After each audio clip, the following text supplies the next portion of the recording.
तो चलिए एक एक एग्जाम्पल के थ्रू हम समझते हैं मीन, जियोमेट्रिक मीन और हार्मोनिक मीन, इन तीनों के बीच में क्या रिलेशन होता है।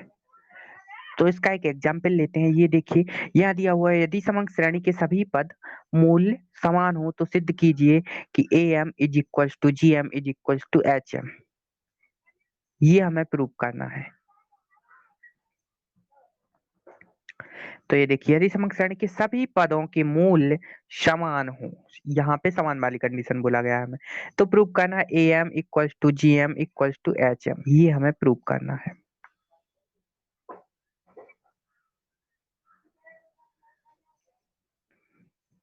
A M equal to G M equal to H M. तो चलिए देखते हैं। यहाँ पे देखिए, माना कि दो पद मान लेते हैं किसी भी सीरीज में और दोनों का मूल्य 5 और 5 है। ये देखिए 5 5 है। तो जब हम सिंपली इसका मीन निकालेंगे तो 5 प्लस 5 इन दोनों का योग, और यही होता है पदों का योग बटे पदों की संख्या, टोटल नंबर ऑफ टर्म्स, और इन जितनी भी टर्म्स है उन सब का सम। तो ये 5 प्लस 5/2 हो जाएगा। तो यहाँ से इसका मीन निकल के आ जाएगा 5। ये देखिए, तो इसका मीन निकल के आया 5। अब बात कर लेते हैं हम, ये तो हो गया इसका मीन 5। अब बात कर लेते हैं जियोमेट्रिक मीन के बारे में। तो जियोमेट्रिक मीन में क्या होता है, अंडर रूट में इन दोनों का हम मल्टीप्लाई करते हैं, first term into second term, अगर दो टर्म है तो, और इनका अंडर रूट में दोनों का मल्टीप्लाई करते हैं। ये फॉर्मूला होता है, सिंपल सी बात है, हम फॉर्मूला पढ़ चुके हैं सारे फॉर्मूले ये। तो जियोमेट्रिक मीन ये निकल के आ जाएगा इसका अंडर रूट ऑफ 5 into 5। तो यहाँ से भी जियोमेट्रिक मीन भी 5 निकल के आया। तो देखिए, अरिथमेटिक मीन 5, जियोमेट्रिक मीन 5, और हार्मोनिक मीन की अगर हम बात करें तो इसके लिए ये फॉर्मूला होता है हार्मोनिक मीन। अभी हमने पढ़ के रखा है हार्मोनिक मीन में। तो ये इसका फॉर्मूला होता है 2 अपॉन ये इसका रेसिप्रोकल 1/5 प्लस 1/5 इक्वल टू, इसका अगर हम इसको सॉल्व करेंगे तो इसका सॉल्यूशन भी निकल के आएगा 5।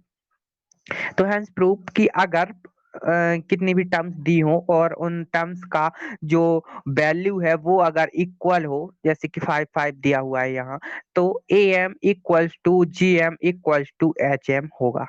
Means harmonic mean, geometric mean और अरिथमेटिक मीन ये तीनों इक्वल होते हैं।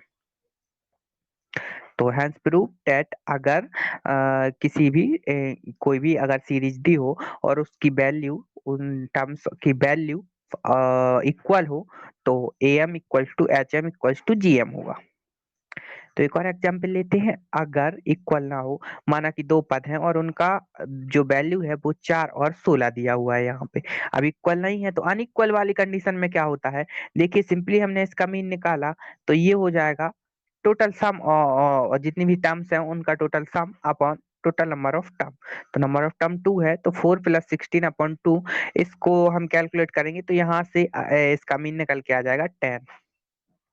और ऐसे ही इसका हम जियोमेट्रिक मीन निकालेंगे, तो जियोमेट्रिक मीन कैलकुलेट करने के लिए इसका अंडर रूट में हम दोनों का मल्टीप्लाई करेंगे तो 16 into 4 ये हो जाएगा 64, और इसको रूट से बाहर निकालेंगे तो ये आ जाएगा 8 यहाँ पे। तो देखिए अरिथमेटिक मीन जो इसका है ए एम, वो is greater than G M. A M is greater than G M है, यहाँ पे देखिए A M is greater than G M निकल के आया, A M is greater than G M. और अगर हम बात करें हार्मोनिक मीन की, तो हार्मोनिक मीन के लिए ये फॉर्मूला होता है 2 अपॉन इन दोनों का रेसिप्रोकल। तो यहाँ से इसको कैलकुलेट करेंगे तो आएगा 6.4। तो यहाँ से 6.4 से ये दोनों वैल्यू बड़ी हैं, तो A M is greater than G M is greater than H M, ये वाली कंडीशन यहाँ पे अप्लाई हो जाएगी। तो अगर जो टर्म्स है उनकी वैल्यू सेम ना हो, तब अरिथमेटिक मीन, ये जो ए एम की वैल्यू है ए एम, वो बड़ी होगी जीएम से, और जीएम की जो वैल्यू है वो बड़ी होगी एचएम से। तो हैंस प्रूफ कि इन दोनों में यही रिलेशन होता है। तो आई होप आपको समझ आया हुआ रिलेशनशिप बिटवीन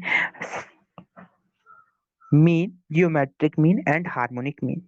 तो आज के लिए इतना ही, मिलते हैं नेक्स्ट लेक्चर में। Thank you.